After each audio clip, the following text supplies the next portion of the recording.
Hi, welcome back to the channel. This will be a video on Ketu Women. So I just finished a movie actually that had Riley Keough in it, and I realized she had prominent Ketu as well as that movie in general. So I thought I would make a dedicated video for a few other actresses and people, especially women who have Ketu ruled nakshatras in their primary planets or any planets in those nakshatras. You can always find that out by going on Google and looking up AstroSeek sidereal Vedic birth chart using the whole sign house system in the settings, and then scrolling to the bottom of that page, and you'll be easily able to see your nakshatras and the rulership of them as well. But let's begin. So Riley Keough, known as her work as an actress, model, producer, is the granddaughter of Elvis Presley and Priscilla Presley. Her mother was Lisa Marie Presley, of course, and Lisa Marie Presley also had some K2 aspects, as well as Elvis's story in general, which we saw through the movie, which Austin Butler starred in, who also has prominent K2 placements, but we'll focus on the women today. So it really kind of shows that Ketu really governs past lives and this kind of inheritance that comes with any kind of people that have Ketu, whether it's ancestrally or literally materially, right? So inheriting gifts from the ancestors past, so a sense of regality or authority, as Ketu nakshatras are in fire signs and are very dynamic and explosive and heated, right? So there's a lot of intense, passionate power there. So yeah, Riley Keough specifically has probably Ashwini and likely Mula placements. In the movie The Devil All the Time, which I just completed, which also had a lot of K2 ruled men as well in there, and it was really a K2 governed story. It was revolving around themes of returning to the past and how much the past can impact our future and how it's all kind of connected by the seed, by the oak tree, I guess, that kind of grows out of the oak, right? So the oak seed. So yeah, and basically that movie really focuses. It's basically a horror movie slightly, but not really. I mean, it's more just like, I don't know, a drama, psychological thriller. I guess it's more based on who you are as you watch it and what you consider of movies like that. But basically shows the darker, shadowy aspects of reality, of real life, not hiding anything with fakeness. The entire movie was really focusing on kind of unveiling and peeling back the layers of what people are uncomfortable to discuss. You know, there was Robert Pattinson plays a priest, which gets very handsy in how that affects the lives and the deaths that come out later. And more than this, we have Bill Skarsgård playing Tom Hiddleston's father, and we see how his time in the war and the kind of trauma he went through impacted his future son's life as well. So let's continue. So it's definitely, it's all related to Asura, so it shows the shadowy, darker aspects. It's the eclipse point of the moon. Just to remind you, you can always check out my previous K2 videos on my astrology transits playlist, but this is also about like the dirty truth, and there's a lot of in that movie specifically a lot of stuff to do with the dirt and like digging in the dirt and burying things in the dirt. Of course, there was a lot of crime, but there was a lot of also profound truth telling. It even goes into kind of the back ends of corruption, politicians, businesses, things like that. Okay, and let's see what else we got in here. So we can see how they all kind of revolved around people who were motivated to partake in such a story. Sophie Turner is another example. She was in the X-Men Apocalypse, so that's very dark. Dark Phoenix and survives. So we always know that K2 is kind of this very animalistic part of the dragon, the lower part of the dragon, without the head that really directs like logical kind of illusionary experience. It's more so based on instincts, like Steve Irwin, who has prominent Mula, who kind of communicates with animals in a more instinctive way. Another example is Mia Goth, who from the movie Maxine, which is kind of always revolving around the past and her father who abused her, coming back to try to kind of disrupt her career. She has Mula North Node likely. She was also in The Survivalist, so again, more survival. A lot of them, there's actually a surprising amount of kind of harmonics and mathematics that plays out in the names and the numbers that are associated with people with K2 and among other all the other transits and astrology. But anyways, she was also in Suspiria, which was a remake of a classic horror film. She played Sarah, a dancer at a prestigious Berlin dance academy where dark supernatural forces were at play. So we can see the kind of beginnings of Ketu and supernatural forces and paranormal forces and parapsychology and investigative work in the dark truths of our world and how our ancestors play such a large part in this world, or spirits. Basically, she was also in X, which was a horror psychological thriller and independent cinema film. So it's kind of similar how Sophie Turner was a part of X-Men, right? So it's kind of repeating the X, and X kind of can represent death itself, right? The X on top of the eyes, the ending of something, the completion, the mastery, the wholeness, right? So Eva Green is another, or Eva Green, I'm not sure, Eva Green, has a mega rising. So that was really profound for me as well, just because other mega placements and people like Bill Skarsgård, who I made a video on, you can see how they tend to have this mentality of dyeing their hair darker to kind of embody that darkness that is present regardless, right? And they naturally have a dark element, even if they have other softer planets or placements as well, because K2 represents the void, right? So um, Eva Green was in 300 Rise of an Empire, where she played Artemisia, a fierce, calculating Greek warrior. So you can see this is a very powerful, these are all powerful women that are taking on extremely powerful defensive, protective roles, right? It's very much embodying Kali Ma, the goddess who rules K2, right? So, and Kali Ma rules time itself and death as well, and transformation, but we'll get into that deeper as well. We can even see how their physiognomy, though, kind of reflects on the rulership of Kali. So a lot of these natives could benefit from honoring the deity Kali as well. Um, Though the film was a commercial success, Green's portrayal of the villain earned her significant attention for complexity. Green appeared in The Brothers Grimm, a darker fantasy adventure film, and Sin City, A Dame to Kill For, Dark Shadows 2012, which was a Tim Burton film with a vampire, and Penny Dreadful, which obviously had a lot of occult themes playing out throughout that show. K2 rules the removal of anything false or foreign to our true nature. It strips away all artificial things we have accumulated. There's an underlying sense of detachment from the material world. So you can usually notice this by people who have a kind of self-focused, detached aura or a kind of vibe to them, right? They're not really focused on others usually, and that's what makes others so focused on them. K2 people, or women specifically, have difficulty biting into the illusion of it all, which makes grasping and investing oneself into cultivation of any singular identity difficult. K2 brings back to us to our beginnings and all the good and difficulty that comes with that.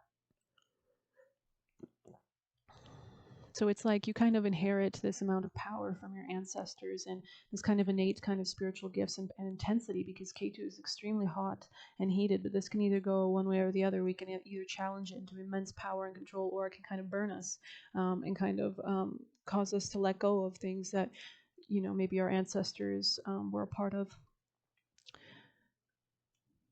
Just like in the movie The Devil in All Time, in which we start the movie paying attention to a young boy who eventually returns back to his home at the end of the movie, a grown and changed man from all the circumstances that followed throughout time after that. Kali governs Ketu, and Kali rules time. She conquers all demons.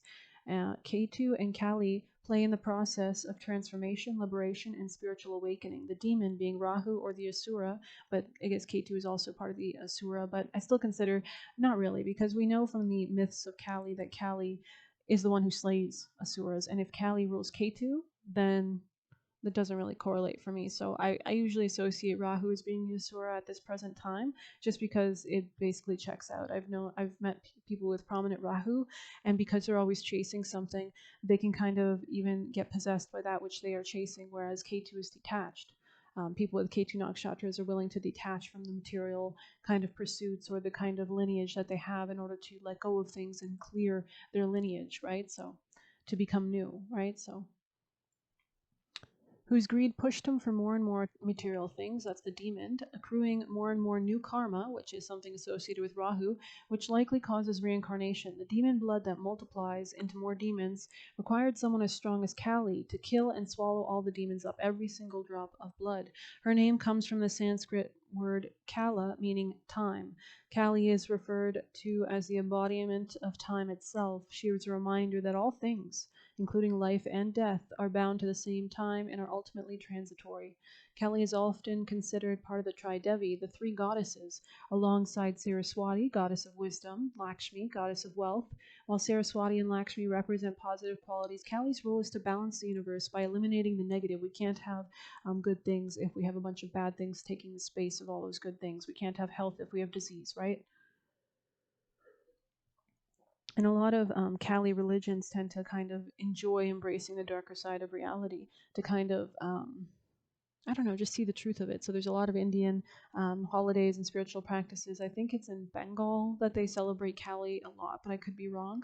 Um, in astrology, the influence of Dhumavati may indicate a period or influence in life where there are difficulties, losses, or the need to detach from the material or ego driven pursuits. But Dhumavati also rules this kind of void like nature that allows us to call in more abundance as a result of the shedding that we do. Detachment, spiritual growth through adversity, and the dissolution of material attachments, the void which paradoxically calls in more abundance than those who hold on to too many things and don't have room to attract. He won't let you take a single step when you're in duality or acting in a way separated from your divine nature. So this is Kali, right? Or Ketu.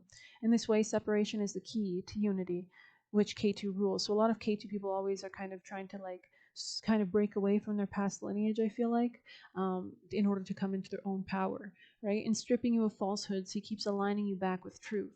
Mula, relating to uprooting in particular, is the weeding of the garden that allows maximum creation of beauty in Venus's height, Purva Ashada. Ketu has swept through and cleansed and purified you just in the way that Lakshmi, the goddess of external beauty, rides an owl, and the owl is correlated to Alakshmi or Dhumavati. It is Lakshmi's mastery over Ketu and the owl that gives her incredible external beauty. Interestingly, and that makes sense with the grace that K2 kind of refines. Interestingly, in a survey I did of world famous models with available birth times, K2 in the first house was the most common placement. He shows a mastery over beauty and the physical form that is natural and creates awe. There's a strange otherworldly level of symmetry, grace, length, and balance. So that's interesting. He adjusts you, he brings you back into alignment, and there's striking natural beauty, health, and purification, even of past genetics. K2 is the momentum to remove anything outside yourself that is not in alignment with the inner state and removing any potential for you to be deceived or fall under illusion. This is how he removes any calamity or accident that those under Rahu can be prone towards. So another recommendation or remedy to help with K2 people is to study spiritual texts to help them come to the understanding of universal truths like the Bhagavad Gita and kind of reflect on multiple different philosophies, or the Upanishads or other spiritual literature. You can find this on YouTube, and can help K2 personalities align with their inner truth and guide them on their journey. They usually tend to have unconventional lifestyle choices. They might experience a strong sense of knowing even without logical explanation. These abilities can manifest as gut feelings, a sense of connection to the unseen, or the ability to understand complex hidden matters without being told. In many horror narratives, particularly psychological thrillers, the protagonist might be trapped within their own mind or face terrifying revelations about their identity or past, which we saw in Maxine, right? The horror often arises from the unknown parts of themselves, symbolizing K2's deeper aspects, the part of the self that are hidden or suppressed, often linked to trauma or repressed memories. Definitely more interested in spirituality than people, and they usually come across as emotionally unavailable. K2 prefers spiritual connection and hates to socialize. K2 in the ascendant is responsible for early signs of aging or graying of the hair. With K2 in the first house, it is possible natives just don't like dyeing their hair. And that makes sense because K2 rules the kind of darkness, so usually they tend to have black hair.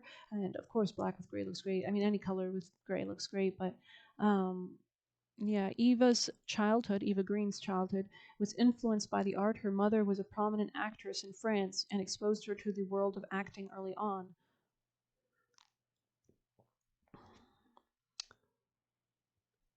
K2 takes us far from materialistic things. Liberation means get free from any attachment.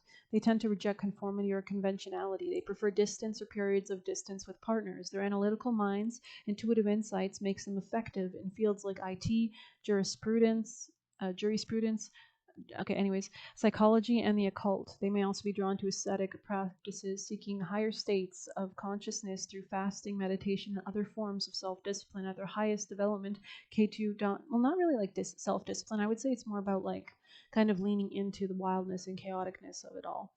At their highest development, K2 dominant individuals can manifest advanced spiritual abilities or siddhis and secret knowledge, often becoming leaders in spiritual traditions. And that's because a lot of these things are handed down from previous efforts by their ancestors, right?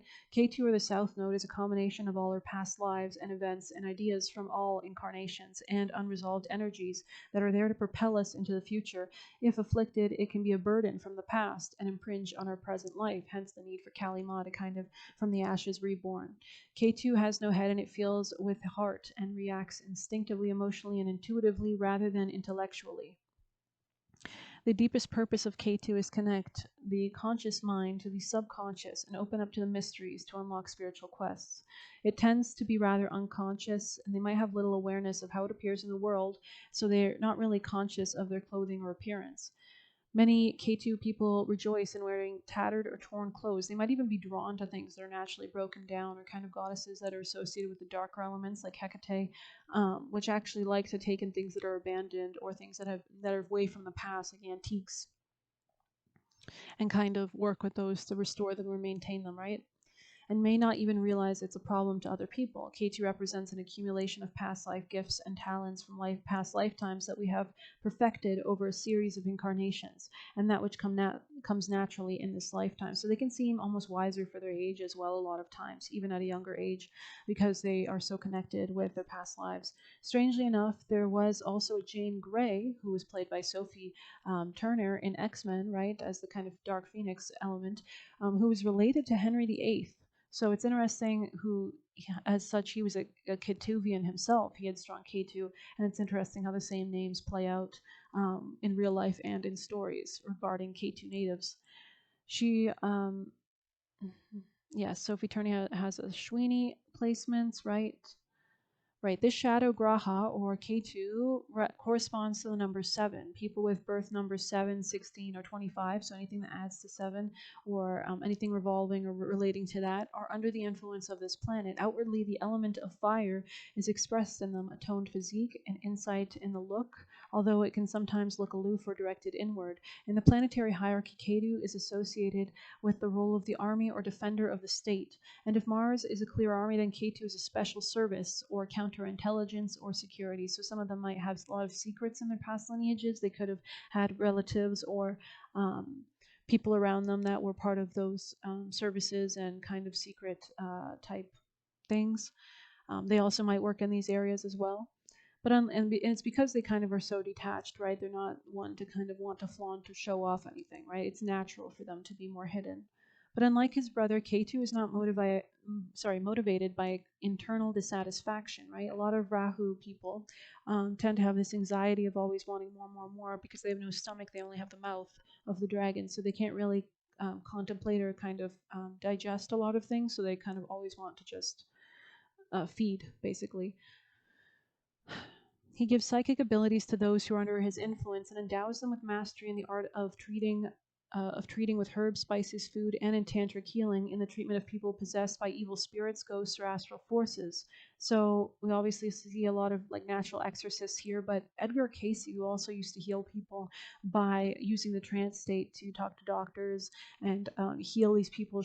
Basically, a lot of diseases in our life happen because of issues in our emotions that get repressed in our chakras, right? And these can manifest as illness. They do manifest as illnesses, right? Repression leads to cancer or tumors or ulcers or whatever. So people, and this is always about getting to the root, because how can we? Actually, it's funny because I have prominent K2. Earlier in my life, I had a teacher who who basically told us this story about how are you supposed to solve a problem when you see the dead bodies floating down the river, and people are just taking the bodies out and not really caring, but nobody asks where are the dead bodies coming from, right? That's upriver. What is causing these dead bodies to float downriver, right? So getting to the root, definitely. And there is a natural kind of detachment here. So a lot of K2vians can kind of play roles that are maybe more intense than most other people would take, because they have the ability to withstand such intensity, such transformative energy, and can actually process it and show it in a purposeful way.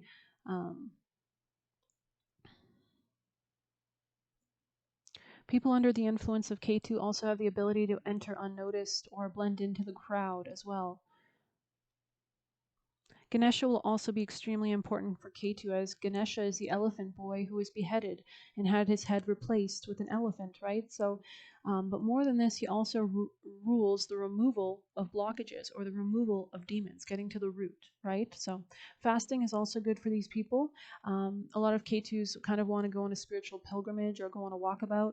They let go of worldly pleasures and they find altered states of consciousness. Ketu can be connected to accidents or fires, injuries, and assassinations. They tend to be in movies set in the past, so a big focus on like history or the past settings, which is true if we look at the past, as the future reflects those patterns that we see repeating from the past, right? But not always. There's still a need to look forward, definitely, and not look back at times. But I mean, I think that's what makes Ketu so powerful and enigmatic, is they understand the larger kind of scheme at work, right? Time itself, right?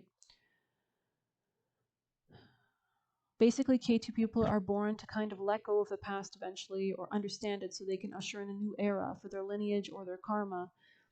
Ketu is also known to have a stronger backbone than Rahu people, being the lower half of the dragon. So they have more stability just through all the gifts they inherit through their ancestors, whether materially or even not materially, just ancestral help. Like they could have had people that passed on that are now serving as guardians and guides for them in the real, in the real world. I mean, this real world is an illusion if you understand what I'm talking about. But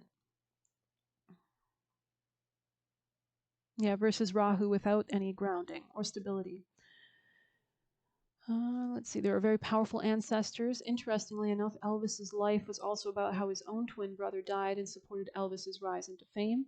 I'm not sure if I mentioned that already, but we can see how it's like the Ketu gets passed down into the children as well. And I'm sure Riley Keough has prominent, powerful ancestors who are guiding her success and her kind of evolvement. It also could obviously mean the loss of parents or the loss of people around them wherever the planet has Ketu nakshatras. It can also mean older parents, though, as well. So there is this kind of sense of, I am going to lose them probably sooner than maybe others will as well.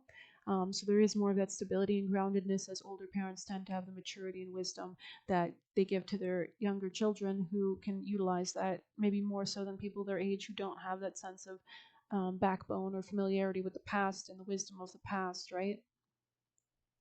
Ketu is often associated with Pitri or ancestors. Pitri refers to ancestral spirits or forefathers. Ketu and detachment from material ancestors' expectations. So this could also be something that plays out where they kind of have to detach from their ancestral lineage to kind of forge a new path forward. It helps individuals transcend old patterns, including those that might be limiting or tying them to outdated familial expectations. It might prompt individuals to seek spiritual truth beyond family traditions and material goals. So I hope you've enjoyed this little analysis. I'm going to link, I'm going to attach some videos here for your viewing pleasure to kind of reflect more on these Ketu themes. Thank you for being here. If you want to leave a like or a subscription, I'd appreciate it. Thank you so much. You can donate through the Buy Me a Coffee link, but blessed be.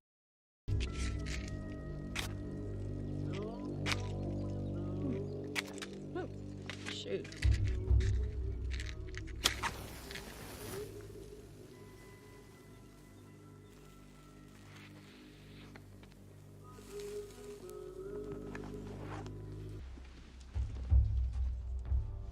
The thought of killing Carl and taking off with the boy in the back seat suddenly crossed Sandy's mind. Wait! No, calm down, please! I don't want to shoot you. Put the gun down. I don't want to shoot you. I'm so sorry!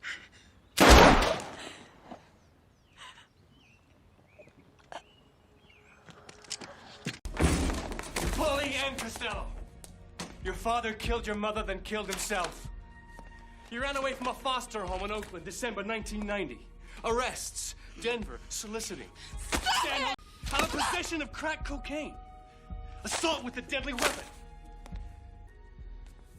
You're gonna be a big star. Your face is gonna be up on billboards. You're gonna make a lot of money for the Stardust.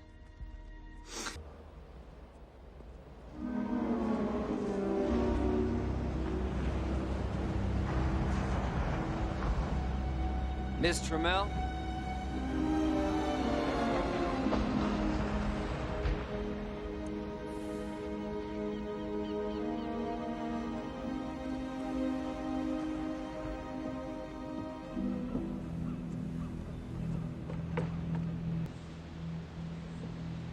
How long were you dating him?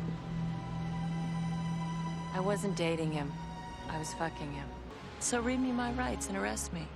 And then I'll go downtown. Otherwise, get the fuck out of here.